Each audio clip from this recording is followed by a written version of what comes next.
Hello, it is Wednesday, June 1st, 2022 at 6:20 p.m. Eastern Time. I'm Mitch Miller. This is my video journal.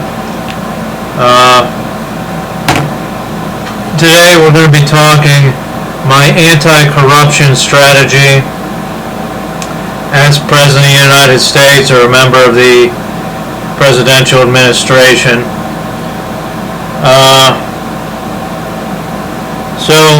Corruption. I've proposed ideas to deal with corruption. Number one on the list is the Periscope platform, where politicians have to list their schedule and every person they met with, including lobbyists. Be transparent about their decisions and keep a podcast about their daily activities. So that should cut corruption if watchdog organizations can see exactly what lobbyists politicians are meeting with, even if it's the previous day's schedule. But I want to talk about corruption in the different departments of the government, like the FBI, Homeland Security, so on and so forth. Now, I've been pointing out these national security issues, and I pointed out some investigations I'd like to see done into medical device manufacturers. I turned those in using the official FBI web portal, to report an interesting phenomenon. And it had to do with, I was a little mentally ill at the time, I guess. It was a little abstract, we'll say that. Had to do with medical device manufacturers. I was reading labels off medical devices in a hospital and how they had an 800 number and also their fax number was an 800 number and how those two could play off each other. Now, I withheld my information about the SeguFix strap-down device that straps people down to beds that has a U.S. patent number that does not show up in any of the patent registries. I don't think I officially turned that into the FBI. I withheld that information because I was worried that the FBI has people in the pharmaceutical payroll within their ranks, and that they would report it to the pharmaceutical companies, who would then cover up any trail they had with involvement to these devices. Call it paranoia, call it whatever. So that's the same reason why I parked in the south side and walked over to the FBI field office to talk to two agents. I explained on the 800 number for the FBI that I wanted to report white-collar crime, and that a large corporation like Johnson & Johnson could be tapping my phone, could find out exactly when my appointment was to meet with the FBI, and make sure their agent that's on the payroll was working that day and that time, maybe not necessarily in on my conversation, but might get a gist of what I said. So spies within the government, people getting payoffs to give up information. Now, how do we reduce that? Well, I have a strategy. Number one is something I think every president should do,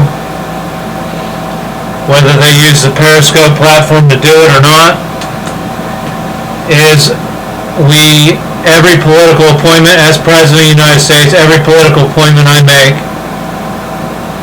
will be the winner of a popular vote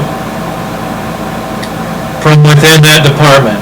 So cabinet members will be voted on from within the department. So the entire Department of Homeland Security will vote on who the Director of Homeland Security is.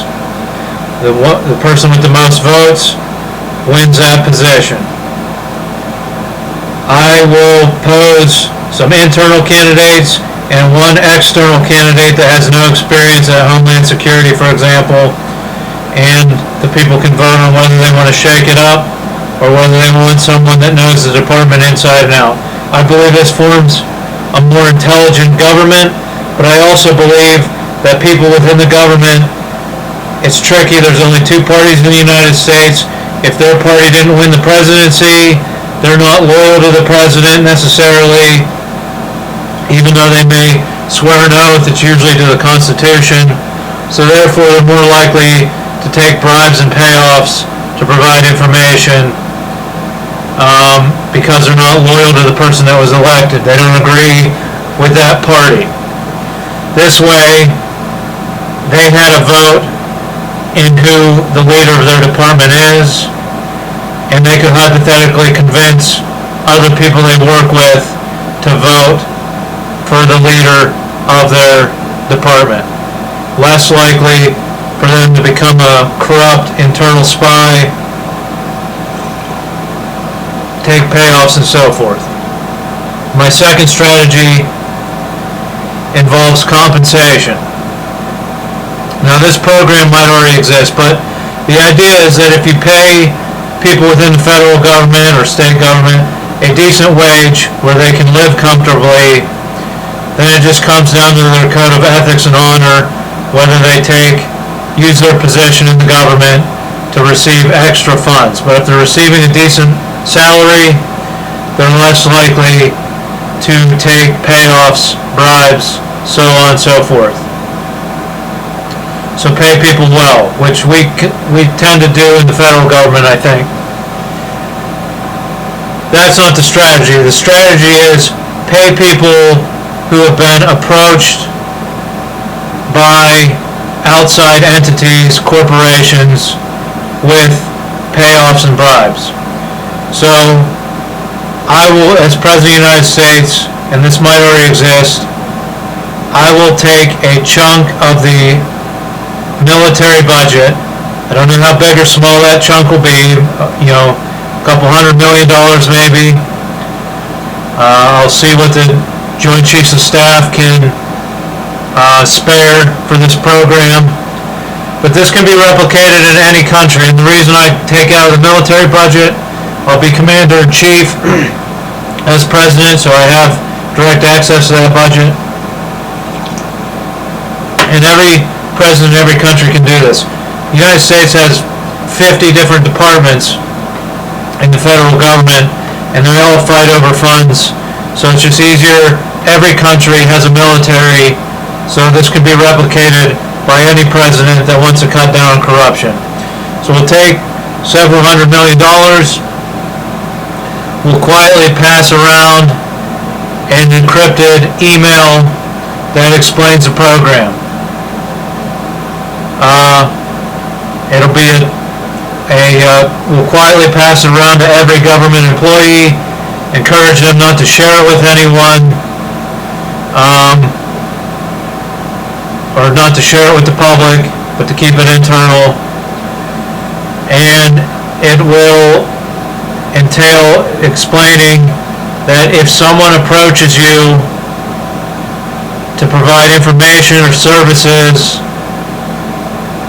for extra payoff or bribery money, basically, if a corporation, a lobbyist, anyone approaches you to provide any type of information or service, and you report it to this top secret 800 number or call line or whatever, you will receive $10,000 or 10% of your salary, something like that. $10,000 for reporting it and cooperating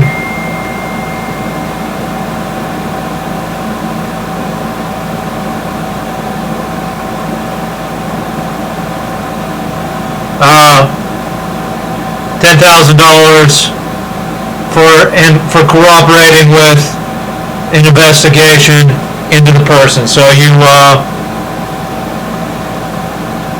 will receive compensation if you report somebody trying to compensate you outside of your government position, and you'll receive basically a cash reward for reporting attempted bribery.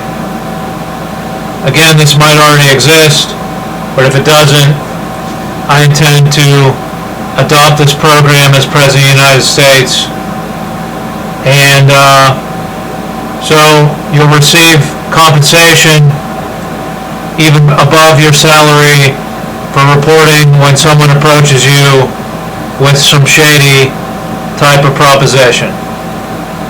You might receive even further compensation if you wear a wire and help us investigate that person even further.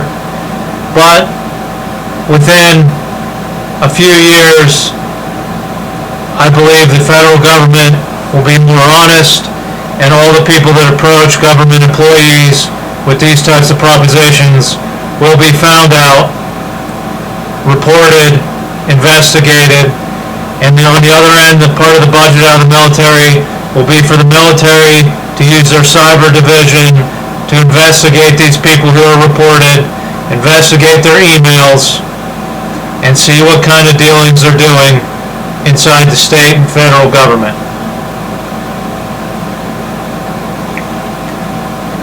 So that's my anti-corruption strategy. Compensate people well so they don't take bribes. Compensate them even more when they report bribery.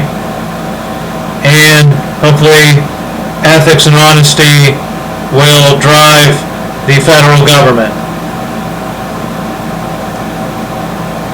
So that being said, what else could I do at the FCC if not elected president?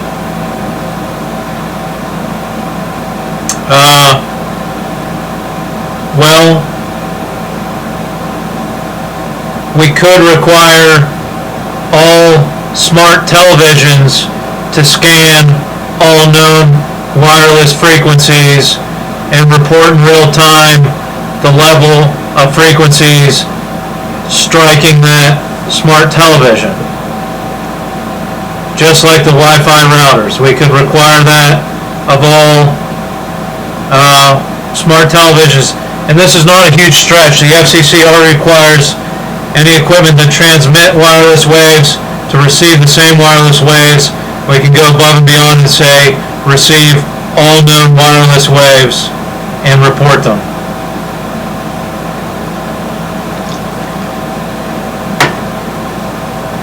So,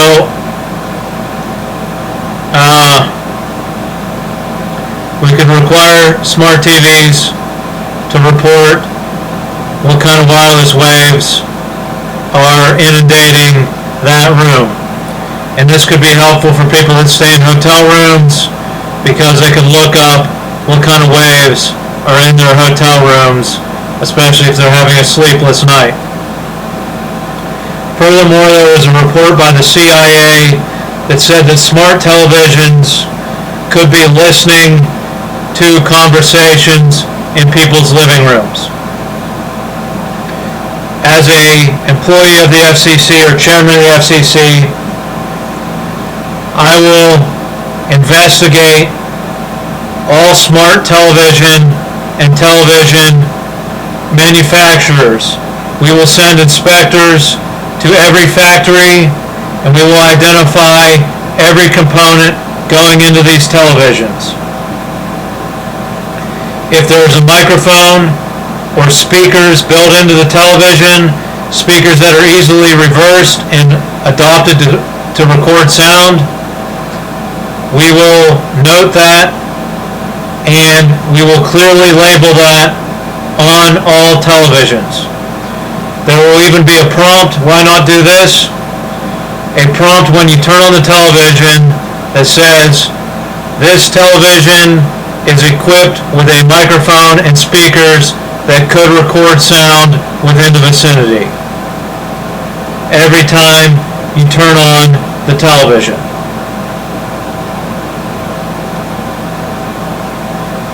So this would encourage the manufacture of monitors that have no listening or sound equipment in them for places that just have displays.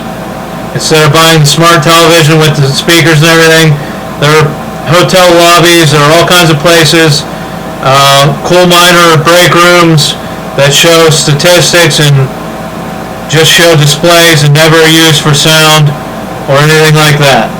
So we're going to clearly label these devices so that people know if they could be being listened to in their house. Now, the CIA or the intelligence agencies, they don't want me to talk about this stuff. They don't want me to put it out there in the public. They quietly put out their news brief while I was in the mental hospital the one time and I caught it. But they don't want this labeled like this, just like they don't care about the autonomous and semi-autonomous vehicles killing people.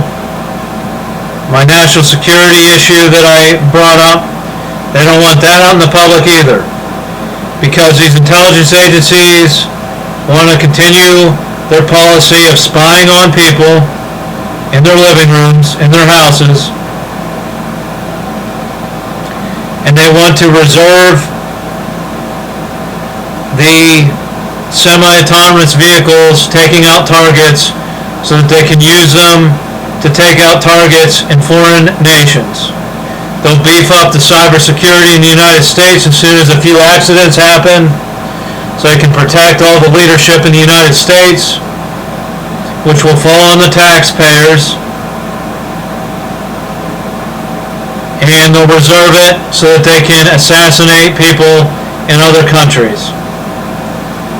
What I'm proposing here as President of the United States, as Director of the CIA, as anything, is that we're open up and upfront with our neighbors.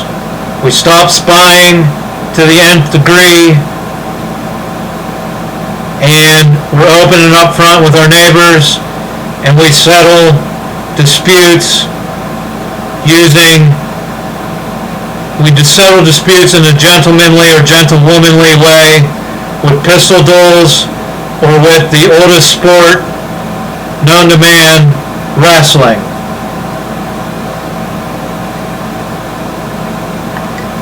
We settle it with pistol duels, non-lethal pistol duels,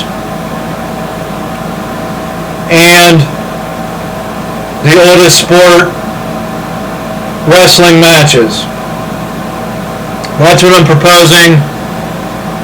If you don't like it, maybe it's time for you to retire from your intelligence agency, turn over a new leaf, try things the open and upfront way, instead of sneaking around the shadows, taking the coward's way of poisoning people and other such methods of assassination like engineering car wrecks, things like that.